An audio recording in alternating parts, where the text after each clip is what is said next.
بسم الله الرحمن الرحيم. الحمد لله وسلام على عباده الذين اصطفى.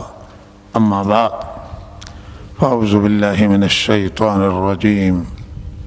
بسم الله الرحمن الرحيم. لقد من الله على المؤمنين إذ بعث فيهم رسولا من أنفسهم يتلو عليهم آياته ويزكيهم ويعلمهم الكتاب والحكمة وإن كانوا من قبل لفي ضلال مبين.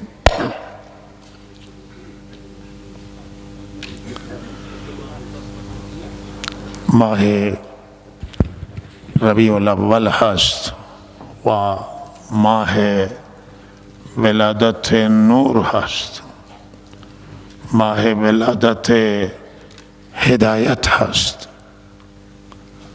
ماه ولادت رحمت هست و ماه ولادت خیر هست. الله رب العزت بر بشریت و انسانیت و خصوصا کسانی که مؤمنند و اهل ایمانند احسان کرد که بهترین بنده اش را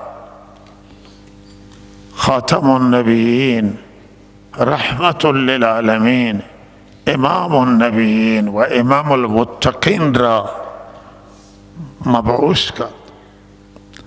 جاهلیت اولا را که قبل از اسلام بود، الله تعالی پایه ها و اساس اون جاهلیت را فرو ریخت و الله تعالی نور هدایت را آورد، علم و دانش را آورد، شرک الله تعالی شکست داد و توحید آورد بر روی زمین و ضلالت و گمراهی را الله تعالی به پایان برد و الله تعالی هدایت و روشنی را آورد. این احسان بزرگ پروردگار هست که الله تعالی بر ما و همه جهانیان انعام داشته.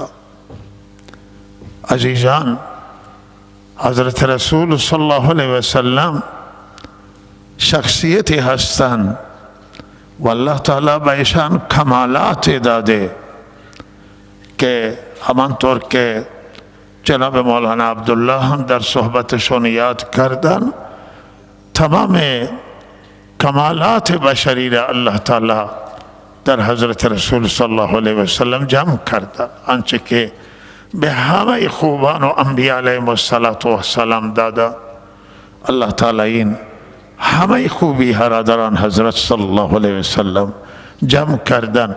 خلاصه آنه که در زیبایی ظاهری آن حضرت هم بی نظیر بودند و وقتی که احادیث بیان می کنند زیبایی ظاهری آن حضرت را، هم عقل حیران می مانه و واقعا همانطور که شاعر گفته خلقت مبرئا من کل عیب کانک قد خلقت کما تشاء.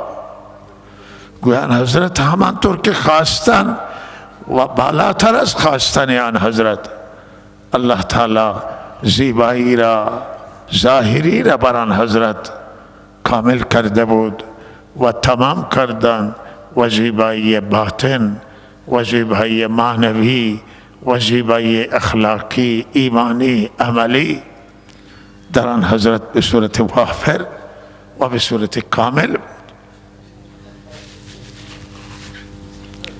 آن حضرت علم آوردن، دانش آوردن، اخلاق آوردن، درس اخلاق دادن، درس ایمان و اعتقاد صحیح و درس توحید را دادن و درس عمل صالح و عمل نیک، کردار نیک، رفتار نیک را دادن و جامعه را ساختن، سبب خیر شدن و رحمت بود وجود آن حضرت. هزاران معجزه از دست آن حضرت صلی الله علیه وسلم در حیات طیبه ظاهر شد و بالاترین معجزه که این معجزات اما ثبت و ضبط و تا قیامت تذکره این معجزات باقیه، اما معجزه ماندگار آن حضرت هم زیادن و در رأس این معجزه که تا قیامت ماندگار قرآن عظیم الشان هست که از اون روزی که نازل شده تا روز قیامت تلاوت میشه و قرآن همه دنیا را به مبارزه طلبیده که اگر شما من کتاب خدا نمیدانید، شما مانند من کتابی بیاورید، 10 سوره بیاورید، نمیتوانید 1 سوره بیاورید. فأتوا بسورة من مثله وادعوا شهداءکم من دون الله ان کنتم صادقین. قرآن معجزه ما به همه مردم دنیا اعلام میکنیم که دلیل حقانیت دین اسلام، دلیل حقانیت بعثت حضرت رسول، رسالت آن حضرت و دلیل حقانیت این دین و خود قرآن عظیم الشان هست. قرآن سند حقانیت دین اسلام. آقایانی که به آن حضرت صلی الله علیه وسلم اهانت میکنند، این به مانند آن است که کسی تف به آسمان بکنه، مطمئنا این تف به صورت خودش خواهد خورد و الان خورده به صورت سران فرانسه، مدیران ناکارآمد و مدیران ناتوان، رئیس جمهور ناتوان فرانسه و ضعیف فرانسه. فرانسه یک کشور خوب است، مردم هم خوبی داره، اما اینها سوق داده این کشور را به سوی ناامنی. چه فایده ای داره، چه معنایی داره برای کسی که عقل داشته باشه، برای کسی که منطق داشته باشه که به مقدسات ادیان، به مقدسات دیگران توهین بکنه، به مقدسات 2 میلیارد، قریب به 2 میلیارد مسلمان که در جز دلشون و در ریشه قلبشون محبت حضرت رسول صلی الله علیه وسلم موج میزنه.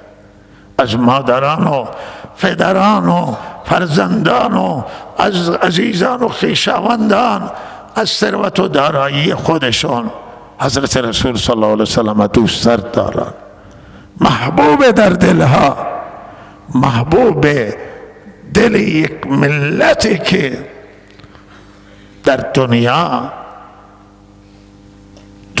یک بخش را از دنیا تشکیل میده و دومی جمعیت دنیا را تشکیل میده. شما توهین میکنید. این به منزله آنه که کسی به حضرت عیسی توهین کنه، به حضرت مریم توهین بکنه، و لحاظا این توهین کسی که بکنه دیوانه، مجنونه، آدم عاقل نیست. شما به مقدسات مردم چه کار دارید؟ شما اگر منطقی دارید، شما اگر استدلالی دارید، شما دلایلتون، حرفتون بزنید، دلایلی دارید مطرح کنید، اما نه توهین. اینها میگن که توهین ما آخر نمیتوانیم آزادی، جلوی آزادی بیان بگیریم. آزادی بیان بابا توهین نیست. در هیچ فرهنگ و در هیچ قانون توی دنیا اهانت و توهین به عنوان بیان شمرده نمیشه که شما را آزاد قرار بدید. آیا شما میتوانید به پدر مردم، به مادر مردم، به همسر و ناموس مردم، به خواهر مردم فحش بدید و بگید که من آقا حق آزادی بیانه؟ این آزادی نیست، این بیان نیست، این فحشه، این بیان نیست، این توهینه. و چرا مغلطه میکنید؟ چرا اشتباه میکنید؟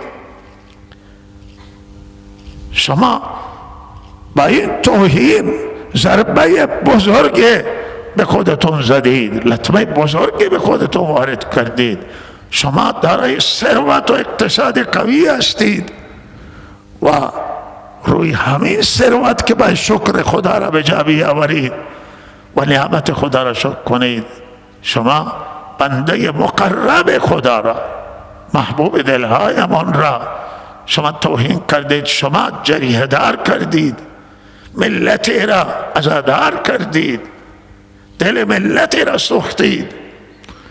کدوم عقل شما؟ چه عقل دارید؟ چرا فکر نمی کنید؟ چرا مردم فرانسه بر علیه رئیسشون اعتراض نمی کنن؟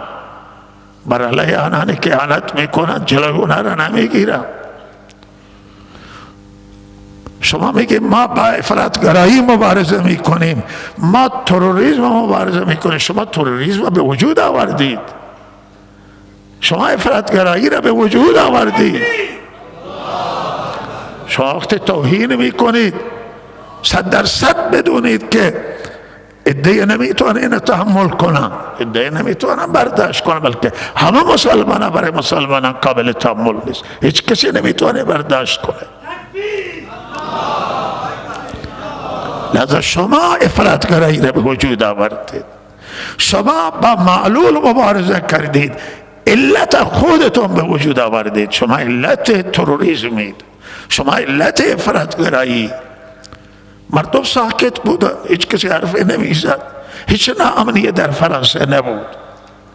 اما شما با توهین کردن فرانسه را ناامن کردید، علیه خودتون اعتراض درست کردید، مردم ها برای به اعتراض به خیابان ها کشیدید، دهن همه ملت مسلمان ها علیه تو باز کردید.